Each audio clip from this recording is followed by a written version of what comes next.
Hi, hello. എപ്പോഴെങ്കിലും നിങ്ങൾ ഇന്ത്യയുടെ കിഴക്കൻ അതിർത്തിയിലേക്ക് പോയിട്ടുണ്ടോ? എന്നാൽ പോകണം. ഇന്ത്യയിൽ സൂര്യൻ ആദ്യം ഉമ്മ വയ്ക്കുന്ന സ്ഥലം, ഒരു സംസ്ഥാനം, നാഗാലാൻഡ്. അവിടെ നിന്ന് ഞാൻ പകർത്തിയ കുറച്ച് ദൃശ്യങ്ങളിലേക്കാണ് നമ്മളിന്ന് പോകുന്നത്. നാഗാലാൻഡിൽ എല്ലാ വർഷവും ഡിസംബറിലെ ആദ്യത്തെ 10 ദിവസം ഒരാഘോഷം നടക്കും. 16-ലധികം ഗോത്രവർഗ്ഗങ്ങൾ ഒത്തുചേരുന്ന ഒരു വിസ്മയം, അല്ലെങ്കിൽ ഒരു ആഘോഷം. നാഗാലാൻഡിൻ്റെ തനതായ സംസ്കാരവും പോരാട്ടവീര്യവും ഒത്തുചേരുന്ന ഹോൺബിൽ ഫെസ്റ്റിവൽ.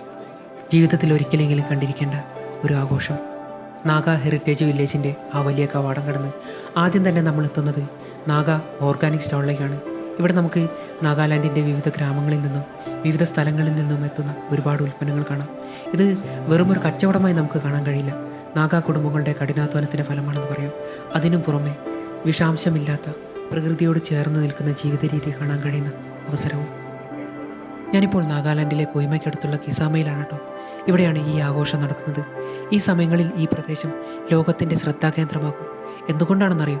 നാഗാഗോത്രങ്ങളുടെ ആചാരങ്ങളും വൈവിധ്യമാർന്ന ഭക്ഷണവും കലയും ഒരിടത്ത് അനുഭവിക്കാൻ ഇതിലും നല്ലൊരു അവസരമില്ല എന്നതുകൊണ്ട്. ഇവിടുത്തെ ഈ ആഘോഷങ്ങൾക്കിടയിൽ ചരിത്രത്തിലേക്കൊന്ന് തിരിഞ്ഞു നോക്കേണ്ടി വരും നമ്മൾക്ക്. കിസാമയിലെ സെക്കൻഡ് വേൾഡ് വാർ മ്യൂസിയം. കൊയ്മ യുദ്ധത്തെക്കുറിച്ച് നിങ്ങൾ കേട്ടിട്ടുണ്ടോ? 2ാം ലോക മഹായുദ്ധകാലത്ത് ജപ്പാൻ സൈന്യവും ബ്രിട്ടീഷ് ഇന്ത്യൻ സൈന്യവും തമ്മിൽ നടന്ന ഏറ്റവും ഭീകരമായ യുദ്ധങ്ങളിൽ ഒന്നാണ് കൊഹിമ യുദ്ധം. യുദ്ധസമയത്ത് നാഗാ ഗോത്രവർഗ്ഗക്കാർ ബ്രിട്ടീഷ് സൈന്യത്തെ വളരെയധികം സഹായിച്ചിരുന്നു. ഈ ചരിത്രപരമായ ബന്ധം കാണിക്കാനാണ് കിസാമയിൽ തന്നെ ഈ മ്യൂസിയം ഒരുക്കിയിരിക്കുന്നത്. Amphi theatre. ഇവിടെയാണ് എല്ലാ പരിപാടികളും അരങ്ങേറാൻ പോകുന്നത്. സ്റ്റേജിൽ നമുക്ക് വിദേശത്തു നിന്ന് വന്ന കലാകാരന്മാരെ കാണാം. പക്ഷേ എന്നെ ആകർഷിച്ചത് ഈ 16-ലധികം വരുന്ന ഗോത്രവർഗ്ഗക്കാരുടെ മുറങ്ങുകൾ, അതായത് പരമ്പരാഗതമായ അവരുടെ വീടുകളും ഈ ഗോത്രവർഗ്ഗക്കാരുമാണ്. നാഗാലാൻഡിലെ ഓരോ ഗോത്രത്തിനും അവരുടേതായ മുറങ്ങുകളുണ്ട്. മുളയും തടിയും ഉപയോഗിച്ച് നിർമ്മിച്ച ഈ വീടുകൾ ഓരോന്നും ആ ഗോത്രത്തിൻ്റെ ചരിത്രം വിളിച്ചു പറയുന്നു. എൻ്റെ ജീവിതത്തിൽ ഞാൻ ആദ്യമായി കാണുന്ന കാഴ്ച, ഇവരുടെ ഈ ആഘോഷങ്ങൾക്കിടയിൽ നിൽക്കുമ്പോൾ നമ്മുടെ മുന്നിലേക്ക് കടന്നു വരുന്ന ഓരോ ഗോത്ര മനുഷ്യരും ഒരത്ഭുതമാണ്. ഇവരുടെ ഈ വസ്ത്രങ്ങൾ കാണുമ്പോൾ വെറുമൊരു നിറക്കൂട്ടായി എനിക്ക് തോന്നുന്നേയില്ല, മറിച്ച് നൂറ്റാണ്ടുകളുടെ പഴക്കമുള്ള ഒരു ചരിത്രം നമ്മളെ പൊതിഞ്ഞു നിൽക്കുന്നത് പോലെ തോന്നിക്കും. അങ്ങേയറ്റം സത്യസന്ധമായ ഈ വസ്ത്രധാരണം കാണുമ്പോൾ നമ്മൾ കാലത്തിന് പിന്നിലേക്ക് നടന്നെത്തിയിരിക്കുകയാണെന്ന് തോന്നും. ഓരോ നൂലിഴയിലും അവർ നെയ്തു വച്ചിരിക്കുന്നത് അവരുടെ പൂർവികരുടെ വിയർപ്പും സ്വപ്നങ്ങളുമാണ്. നിങ്ങൾ ഈ ലോക്ക് ഡ്രം കണ്ടോ? ഇത് ഈ ആഘോഷങ്ങൾക്കിടയിലെ ഒരു പ്രധാന ആകർഷണമാണ് കേട്ടോ. ഈ മരത്തടിയിൽ അടിച്ചുണ്ടാക്കുന്ന ഈ താളം, അല്ലെങ്കിൽ ഈ ശബ്ദം, ഒരു വലിയ മരത്തിൻ്റെ താഴ്ഭാഗം ഉള്ളൊഴിച്ച് മാറ്റിയാണ് ഈ ലോക്ക് ഡ്രം ഉണ്ടാക്കുന്നത്. ഒരാൾ മാത്രമല്ല, ഒരു കൂട്ടാളുകൾ ഒരു പ്രത്യേക രീതിയിൽ നിർമ്മിച്ച വടികൾ കൊണ്ട് ഒരേ താളത്തിൽ ഇതിലടിക്കുന്നു. ഇത് ഇവരുടെ ഐക്യത്തെയാണ് കാണിക്കുന്നത്. നാഗാലാൻഡിലെ ഈ ഗോത്രവർഗ്ഗക്കാരുടെ ഈ താളത്തിനൊപ്പം നൃത്തം ചെയ്യണമെന്ന് ആർക്കും ഒന്ന് തോന്നിപ്പോകും. ഭാഷകൾക്കപ്പുറം കലയിലൂടെ മനുഷ്യർ ഒന്നിക്കുന്ന കാഴ്ചയാണിത്. ഇന്ത്യക്കാർ മാത്രമാണെന്ന് നിങ്ങൾ വിചാരിക്കരുത്. വിദേശങ്ങളിൽ നിന്നും ഒട്ടനവധി ആളുകൾ ഈ ആഘോഷത്തിൽ പങ്കെടുക്കാൻ എത്തിയിട്ടുണ്ട്. ഫോട്ടോഗ്രാഫിയുടെ ഒരു ലോകം തന്നെയാണിത്.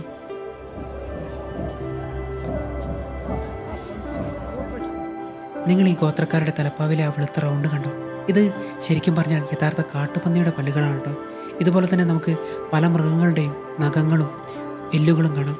ഇത് നാഗാ പോരാളികളുടെ വീര്യത്തിൻ്റെയും കരുത്തിൻ്റെയും അടയാളമാണിത്. പ്രകൃതിയുമായുള്ള അവരുടെ ആഴത്തിലുള്ള ബന്ധം ഓരോ ആഭരണങ്ങളിൽ നമുക്ക് കാണാം.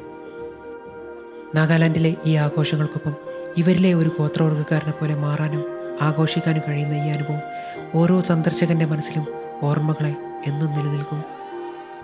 നാഗാലാൻഡ് എന്നത് കേവലം ഒരു സ്ഥലമല്ല, അതൊരു അനുഭവമാണ്. ഈ ഫെസ്റ്റിവൽ ആ അനുഭവത്തിൻ്റെ ഏറ്റവും മനോഹരമായ അധ്യായവും. വടക്കുകിഴക്കൻ ഇന്ത്യയുടെ ഈ ഭംഗി ഒരിക്കലെങ്കിലും നേരിട്ട് വന്നൊന്ന് കാണണം. ഭക്ഷണപ്രേമികൾക്ക് ഇതൊരു സ്വർഗമാണ്. നാഗാലാൻഡിൻ്റെ തനതായ രുചികൾ ഇവിടെ നമുക്ക് പരീക്ഷിക്കാം. നാഗാലാൻഡിൻ്റെ എരിവ് ലോകപ്രസിദ്ധമാണ് കേട്ടോ. അതൊന്ന് അനുഭവിച്ച് തന്നെ അറിയണം. ഞാൻ നോക്കിയിട്ടില്ല, പക്ഷേ കൂടെയുള്ള ഒരാൾ രുചിച്ചു നോക്കിയതിൻ്റെ എല്ലാ ദൃശ്യങ്ങളും ഞാൻ കണ്ടിരുന്നു. ബിയറുകളും പലതരം വൈനുകളും ഞാൻ ഇതുവരെ കാണാത്ത, അതുപോലെ വിവിധ തരം മദ്യങ്ങളും, അങ്ങനെയെല്ലാം നമുക്കിവിടെ കാണാം. എന്നാൽ എല്ലാവരും ആഘോഷങ്ങളിലാണ്. കഴിച്ചവരും കഴിക്കാത്തവരും എല്ലാവരും. ലഹരിയിൽ ഒരു പ്രശ്നമുണ്ടായതായി ഞാൻ കണ്ടതേയില്ല. തോക്കുകളുമായി നിൽക്കുന്ന ആളുകളെയും ഇവിടെ കാണാം. സഞ്ചാരികൾക്കായി തോക്ക് ഉപയോഗിച്ച് വെടിവെക്കാനുള്ള സൗകര്യങ്ങൾ ഇവിടെയുണ്ട്. പക്ഷേ ചെറിയ ഫീസ് നൽകേണ്ടതുണ്ട്. എല്ലാം ഒരനുഭവം തന്നെ. അവരുടെ ആ പഴയ കാലഘട്ടത്തിൻ്റെ ഒരു ഓർമ്മപ്പെടുത്തലായി നമുക്കിതിനെ കാണാം. ഈ ഉത്സവത്തിൻ്റെ പ്രധാന ആകർഷണം സ്റ്റേഡിയത്തിൽ നടക്കുന്ന വിവിധ ഗോത്രങ്ങളുടെ പ്രകടനങ്ങളാണ്. ഓരോ ഗോത്രത്തിനും പ്രത്യേകമായ നിറങ്ങളും വസ്ത്രധാരണ രീതികളുമുണ്ട്.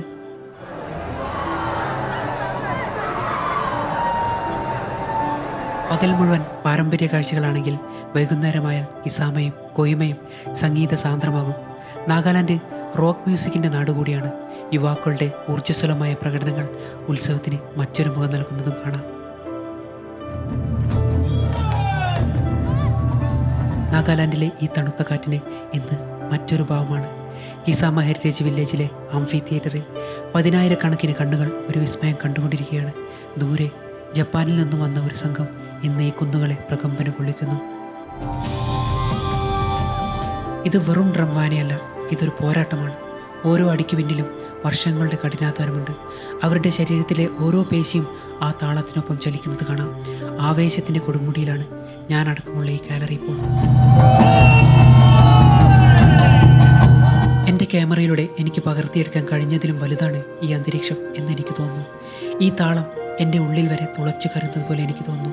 ഭാഷ അറിയില്ലെങ്കിലും സംസ്കാരം വ്യത്യസ്തമാണെങ്കിലും സംഗീതം നമ്മളെയെല്ലാം എങ്ങനെ ഒന്നിച്ചു നിർത്തുന്നു എന്നതിന് ഇതിലും വലിയ ഉദാഹരണമില്ല.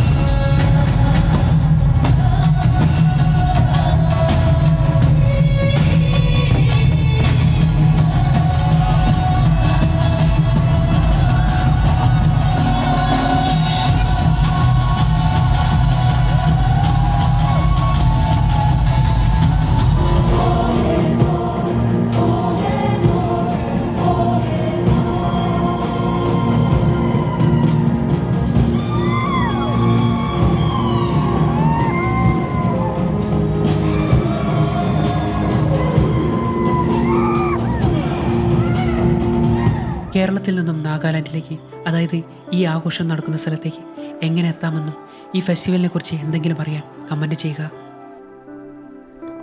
കിഗ്വേമ എന്ന സ്ഥലത്ത് രാവിലെ തന്നെ ഞാനൊന്ന് നടക്കാനിറങ്ങി. ഞാൻ നിന്ന റൂമിൻ്റെ ഏതാണ്ട് 3-4 കിലോമീറ്റർ മുകളിലേക്ക് നിശബ്ദതയുടെ ഒരു ലോകത്തേക്കാണ് കേട്ടോ ഞാൻ എത്തിയത്.